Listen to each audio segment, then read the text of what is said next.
Chelsea's delicate equilibrium had been disturbed long before Romelu Lukaku decided the time was right to flutter his eyelids at Inter Milan.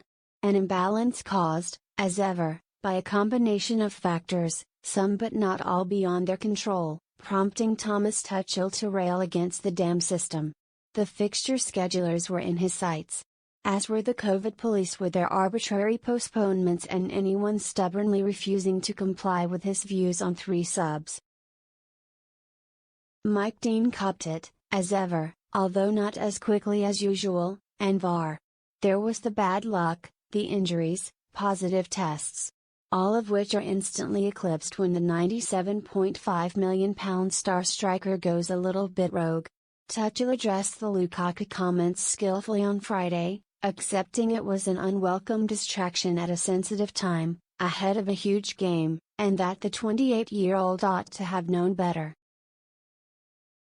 He promised they would talk it over, while making his point about context and the trouble with sound bites clipped out of longer conversations, offering his player a measure of understanding.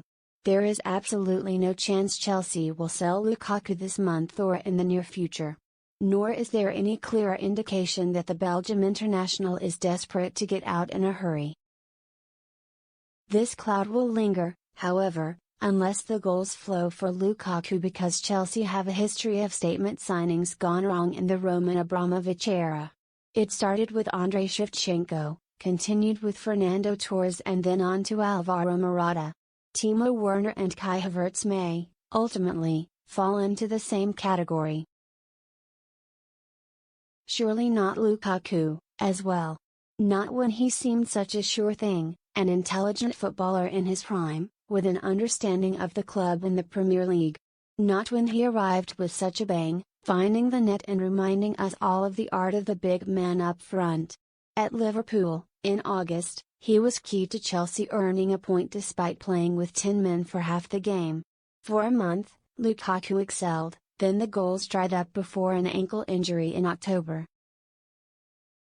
Antonio Conte, his boss at Inter now at Tottenham, was working as a pundit on Italian TV when Juventus beat Chelsea in September and concluded Tuchel's team had yet to figure out how to get the best from Lukaku.